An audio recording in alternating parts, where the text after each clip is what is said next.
Au TEP à tous ceux qui vont écouter cet audio. Je suis Manda Zamblé Bivoui Joyce. Je viens notamment parler des difficultés culturelles, éducatives qui minent le continent africain. Mais avant cela, j'aimerais vous citer une citation de Marcus Garvey, un Afro-Américain, qui disait ceci, je cite, « Un peuple sans culture est comme un arbre sans racines. » Or, l'expérience nous amène à comprendre que un arbre ne peut pas vivre sans racines. Aujourd'hui, en Afrique, nous souffrons d'un problème d'aliénation. L'aliénation est le transfert à autrui de la propriété d'une chose que l'on a dans son patrimoine. Mais elle signifie également en médecine l'égarement d'esprit. De manière générale, l'esprit de l'Africain est égaré dans l'ignorance. Pourquoi je le dis ? Partons sur le plan éducatif. Notre éducation en Afrique est basée à 90%, disons comme ça, 90% sur celle de l'Occident.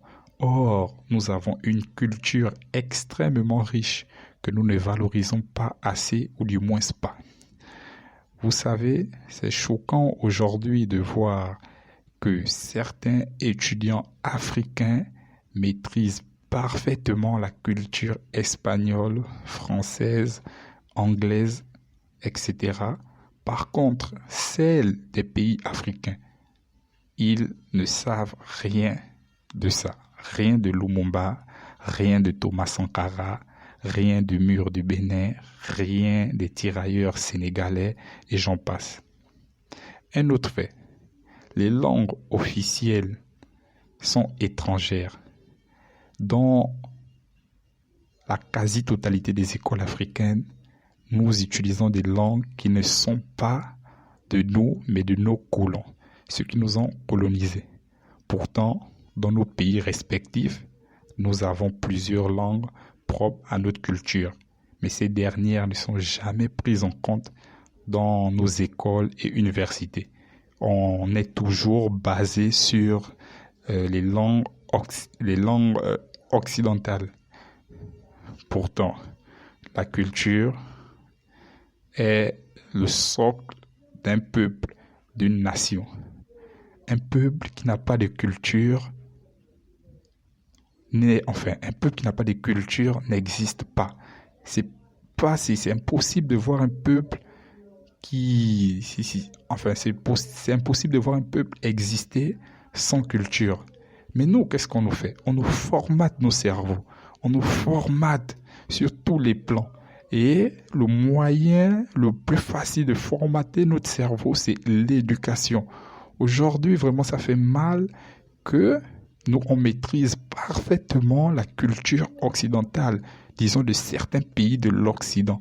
Mais eux, quand on parle de l'Afrique, certains ne connaissent même pas l'Afrique. Certains, ils disent que l'Afrique est un pays. Certains, pour eux, l'Afrique n'a jamais même existé. C'est au moment là où on parle de l'Afrique qu'ils savent qu'il y a un mot ou bien un nom encore au nom de l'Afrique. Et c'est terrible. Quand nous, on passe de longueurs de journée à apprendre, leur culture. L'Afrique, pour avancer, je dis bien pour avancer, doit instaurer à tout prix sa culture, la culture africaine dans toutes les écoles de l'Afrique, qu'il en demeure ainsi. On doit parler africain, on doit manger africain, on doit fabriquer africain, on doit, tout ce que nous devons entreprendre partira sur la base de l'africanisme. Mais aujourd'hui, on a des dirigeants qui ne pensent qu'à leur ventre, qui ne veulent pas avancer, qui sont toujours en train de courir derrière l'Occident, comme si l'Afrique était, je ne sais pas, un virus qu'il faut à tout prix fuir.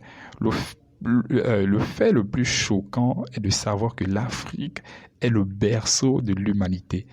Et tout en sachant cela, que l'Afrique est le berceau de l'humanité, certains veulent nous endormir, veulent plonger notre cerveau dans l'ignorance la plus profonde, la plus sombre, afin que nous puissions marcher à leurs pas.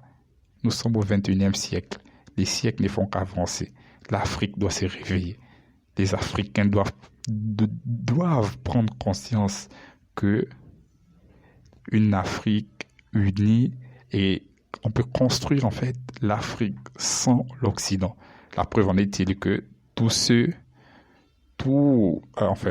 la majorité des constructions occidentales sont parties sur la base des thématiques africaines. Ils ont exploité nos esclaves, ils ont exploité nos mathématiques, ils ont exploité, tout vient de l'Afrique. Il faut l'admettre, que vous le voulez ou pas. Du moment où on dit l'Afrique est le berceau de l'humanité, c'est que tout ce qui est sur Terre aujourd'hui est parti de l'Afrique. L'Afrique est la base du monde dans lequel nous vivons.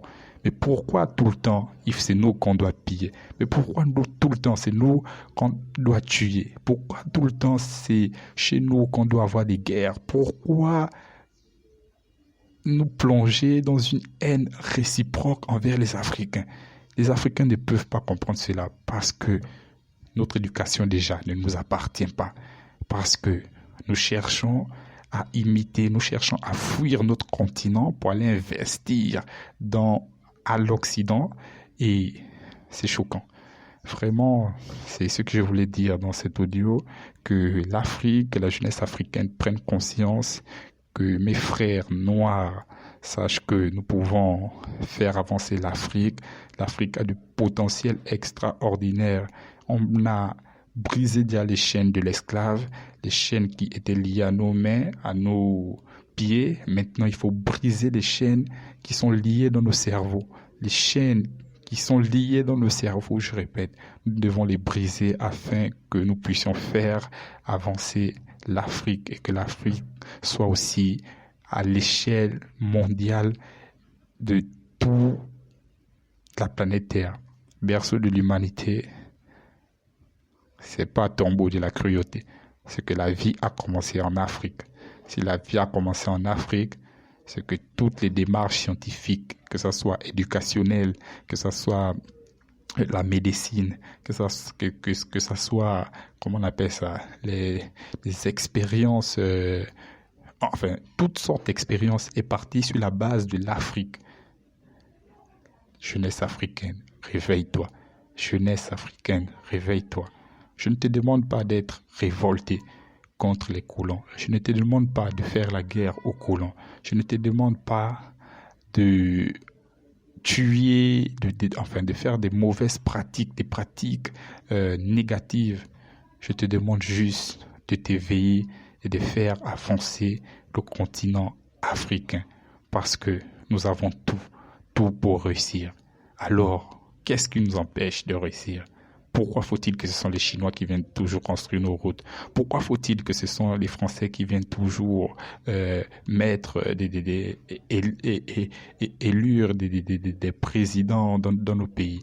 Pourquoi faut-il que ce sont les Anglais qui doivent toujours venir exploiter nos richesses? Pourquoi faut-il que ce sont etc., etc. Nous devons nous réveiller et nous devons avoir l'amour du prochain, et que ceux qui font ces mauvaises pratiques sachent que la base, c'est l'Afrique. Tout part de l'Afrique. Blanc ou noir, ainsi de suite, et toutes les autres couleurs de peau qui suivent. C'est l'Afrique qui est le commencement. Et soyons unis. On ne vit qu'une seule fois. Je veux que les gens prennent conscience de ça. On ne veut pas être en guerre. Le racisme, ça ne sert à rien. La violence, ça ne sert à rien.